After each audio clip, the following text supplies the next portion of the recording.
Alors ça se passe très bien quand on est tout jeune, c'est-à-dire ça paraît évident qu'il faut s'amuser pour apprendre, etc. Et plus on grandit, plus on va dans des écoles, des machins, des trucs, et dans la vraie vie, comme on va appeler, et moins ça se passe.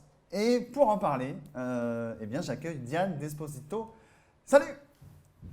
Salut, ça va? Ouais, ça va super. Et toi? Pas très bien. Alors, toi, tu es une spécialiste, si j'ai bien retenu, hein, tu peux me corriger, de l'apprentissage par le jeu et de l'apprentissage à tous les niveaux. Et aujourd'hui, tu vas nous partager des clés pour que dans cette situation, on puisse s'inspirer et on puisse renouer peut-être avec ce plaisir de jouer et d'apprendre. Qu'est-ce que tu as pour nous? Je vous propose 5 clés aujourd'hui. La première, elle paraît assez évidente, c'est tout simplement l'acquisition plus ancrée d'expériences qui sont en relation avec les compétences, donc les compétences qu'on intègre dans un jeu pour mieux les retenir grâce au jeu, et aussi les connaissances. Et donc ça aide à mieux mémoriser ce qu'on apprend, puisqu'on est en train de jouer et d'agir. Donc c'est pas juste une expérience passive devant un amphi. Là, c'est vraiment de l'organisation collaborative, des informations qui sont expérimentées en direct. Donc ça, c'est le premier point, c'est l'acquisition plus ancrée de compétences et de connaissances, et donc une meilleure mémorisation. Premier point.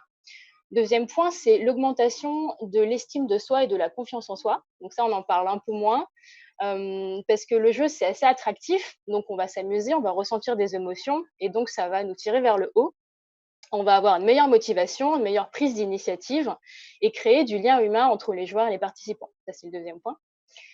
Le troisième point, c'est la révélation de talents, donc ce qu'on appelle les soft skills. Donc les entreprises qui proposent des jeux emploient beaucoup ce terme. Donc c'est grâce à l'interactivité du jeu, ça va permettre d'élaborer de nouvelles stratégies, d'avoir une meilleure créativité, que ce soit individuel ou en groupe.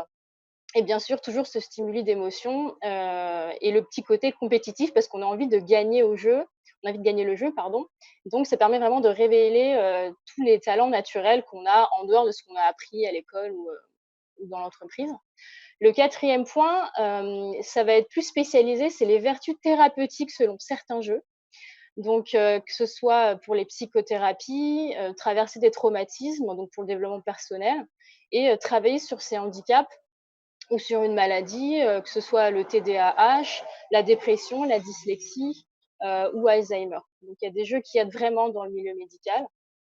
Et puis le dernier point, bien sûr, l'inclusivité et la mixité sociale, puisque quand on est joueur, on n'est ni dirigeant, ni stagiaire, on a tous le même statut. Donc ça va permettre d'avoir une hiérarchie horizontale et donc plutôt distribuée par pôle de talent plutôt que hiérarchie pyramidale. Et donc effacer les écarts entre les genres, l'âge, l'ethnie, bref, tous les participants sont tous les deux, enfin tout le groupe d'ailleurs au même statut.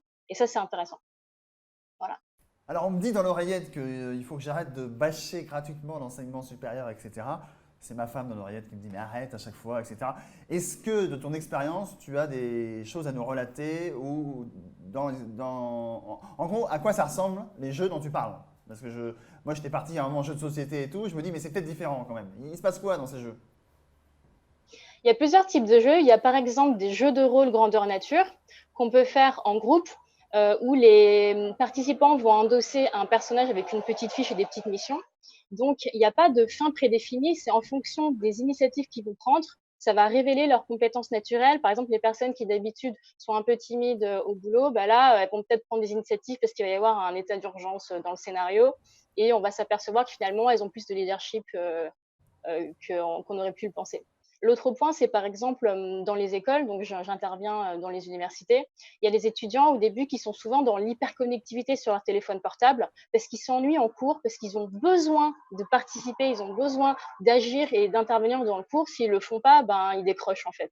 Et le jeu permet de leur de renverser la classe dans l'autre sens, que ce soit eux qui proposent des choses et moi, enseignante, qui vais tester en fait leur prototype et qui va plutôt être finalement une élève. Et c'est eux qui vont m'expliquer le jeu. Donc, c'est eux qui ont cette démarche que d'habitude les enseignants prennent à leur place.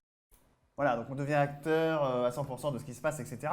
Et nous, là, concrètement, on est pour la plupart d'entre nous confinés. Et est-ce que tu aurais des idées d'activités qu'on puisse utiliser et qui sont, on va dire, pas non plus anxiogènes? Parce que je pense que si on perd au jeu en plus, enfin, ça rajoute un truc. Enfin, qu'est-ce qu'on peut faire? Bah, par exemple, il y a, du jeu de rôle, sur table qu'on peut faire en ligne. Il y a des plateformes qui sont faites pour. N'hésitez pas aussi à contacter, la Fédération française de jeux de rôle qui pourra vous, indiquer tous les jeux gratuits qu'il y a sur les plateformes, qui sont participatifs, qui peuvent être à but, professionnel ou non. Mais en tout cas, la Fédération française de jeux de rôle recense toutes les associations qui permettent de mettre en relation des gens, que ce soit par forum ou, sur diverses plateformes, de pouvoir interagir ensemble sur des sujets qui les intéressent. Et à côté de ça, il y a aussi des startups ou des associations qui permettent de comprendre comment fonctionne le Covid, par exemple, et ils ont créé un jeu de société qu'on peut imprimer chez soi, qui s'appelle Covid-19 le jeu, qui est gratuit et qui permet de comprendre le phénomène pour mieux faire les gestes barrières et mieux saisir un petit peu ce qui se passe. Voilà, donc apprendre en s'amusant, dédramatiser la situation actuelle et faire en sorte, en tout cas, d'en tirer des forces ou des apprentissages sur soi. Merci Diane pour ta chronique. Tu reviens quand tu veux, avec grand plaisir. Merci.